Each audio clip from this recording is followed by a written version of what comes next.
Comment se faire respecter dans sa vie personnelle et amoureuse? Bonjour à toutes et à tous, si vous ne me connaissez pas, je suis Esther Valentin, je suis coach en développement personnel spécialisée en vie relationnelle et plus particulièrement la vie sentimentale, et aujourd'hui je vais aborder avec vous cette question: comment on se fait respecter dans sa vie relationnelle et particulièrement dans la vie relationnelle de la sphère privée.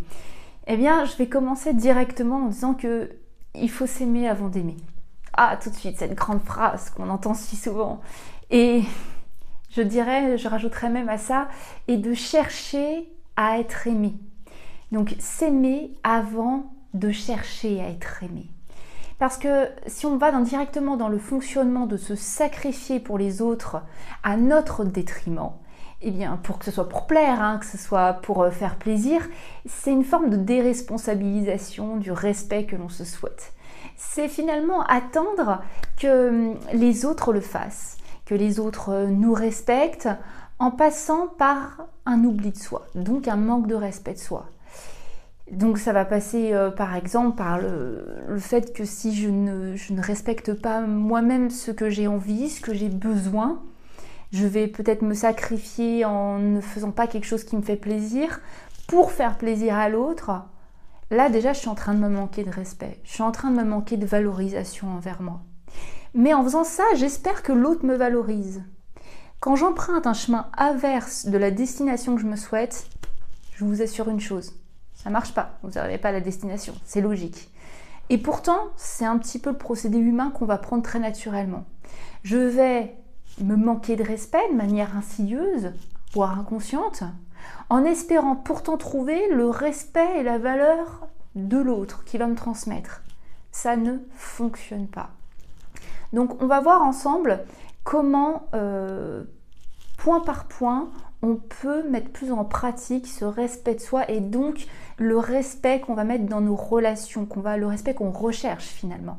Déjà, je voulais vous dire que dans ma barre de description juste en dessous de cette vidéo, n'hésitez pas à aller regarder, je vous mets un petit e-book sur l'estime de soi parce que tout démarre de cette valeur personnelle. Quand on la recherche chez l'autre, c'est qu'on a tendance à ne pas arriver à la combler par soi. Et pourtant, de la valeur personnelle, elle vient d'abord par nous et ensuite on en reçoit par effet miroir de ce que nous renvoie le monde. Donc ça, je ne vais pas m'étaler sur le sujet. Sur l'estime de soi, j'ai un petit e-book sur le sujet qui est juste en barre de description, gratuit à télécharger. Et j'ai même une formation qui vous accompagne sur l'estime de soi, comment elle se grandit, comment elle s'augmente, comment on la travaille pour la faire évoluer. Et ça, vous trouverez toutes les informations sur mon site web. Donc on va en revenir à comment se faire respecter dans une relation. Eh bien, tout premier point, il va y avoir une écoute de soi. Ça commence tout simplement par un exercice que vous pouvez pratiquer au quotidien, le j'apprécie, je n'apprécie pas. J'aime ça, j'aime pas ça, j'ai envie de ça, j'ai pas envie de ça. On commence par s'écouter au quotidien pour vraiment faire grandir la place d'écoute qu'on s'accorde dans notre relation à nous-mêmes, et c'est là que va commencer à se définir nos limites.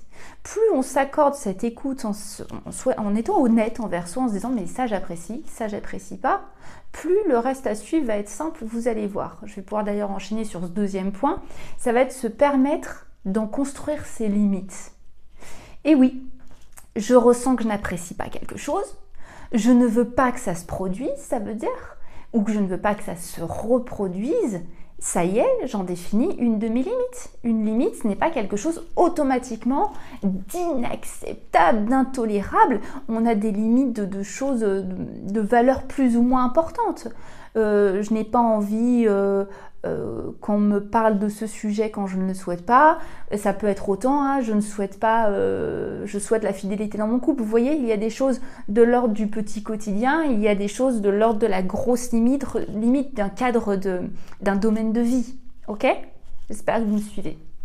Donc, je reprends le point. S'écouter, j'apprécie pas. Ok ? Je me connais en fait. Dans mon quotidien, j'apprends à ressentir ce qui me plaît, ce qui me plaît pas. Ça me permet d'en construire mes limites. Et je vous rajouterai que toute votre vie, toute notre vie, nos limites, elles peuvent grandir. Et il y en a aussi des nouvelles qui s'ajoutent. Ça se réajuste. Donc en fait, ça demande ce travail d'avoir une écoute constante de soi. Donc c'est pas un instant T. C'est un travail qu'on fait peut-être dans l'effort au début quand on apprend à le faire, mais qui ensuite nous accompagne tout le reste de notre vie. Donc on s'écoute, on en crée des limites, Ensuite, on se responsabilise. On se responsabilise de ses limites, ça veut dire quoi? Ça veut dire que, alors déjà, je vais vous renvoyer à ma petite vidéo sur poser ses limites qui est on ne peut plus claire, donc n'hésitez pas à aller la voir, elle s'appelle poser ses limites. En comprenant, on va se responsabiliser en comprenant en fait que les autres ne feront pas ce que vous dites attendre, ce que vous dites vouloir, mais ils ne feront que ce que vous faites à vous-même, ce que vous faites. Donc je reprends cet exemple, si vous êtes dans l'oubli de vous pour satisfaire l'autre en espérant un respect, si vous en êtes dans le dépassement de vos limites en espérant que l'autre les respecte pour vous, ça ne fonctionne pas. Vous êtes juste en train de montrer, et l'exemple est la chose la plus forte au monde dans la communication de l'être humain, que vos limites sont passables, que vos limites ne sont pas respectées, qu'on peut vous manquer de respect, qu'on peut vous zapper, qu'on peut zapper votre bien-être. Pourquoi? Parce que la première personne qui en montre l'exemple, c'est vous-même, tout simplement. Donc on ne rentre plus dans cette déresponsabilisation. On comprend vraiment que les autres font ce que vous faites. Je vais vous montrer un exemple. Que vous m'insultez, je vous dis stop. Vous me réinsultez, j'applique ce que je mets en action ce que je vous ai promis. Je coupe la conversation, je m'en vais. Dans cette manière de faire, j'impose le respect, je ne l'attends plus, je ne le réclame pas, je ne le quémande pas. J'impose ce que j'exige, ce que je pense légitime pour moi. Parce que je l'ai rendu légitime. Je ne mérite pas ça, je n'ai pas envie d'entretenir ça dans ma vie.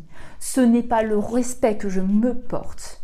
Donc, je vous ne laisse pas reproduire ce manque de respect dans ma vie. Et je ne vais pas vous regarder 10 fois d'affilée en vous disant non, je t'ai dit de pas le faire, non, je t'ai dit de pas le faire, non, je vous montre comment ça se passe. Je ne le permets pas. Point. Ok? Je le fais très court, je le fais en bref. Donc, j'impose le respect que j'attends.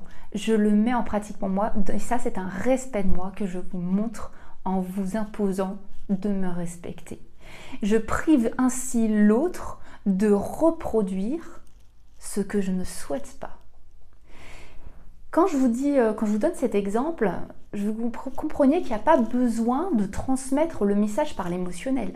Il n'y a pas besoin de péter un câble, il n'y a pas besoin de s'énerver. C'est ça que j'entends ne pas transmettre par l'émotionnel. Il n'y a pas besoin de crier, il n'y a pas besoin d'hausser le ton.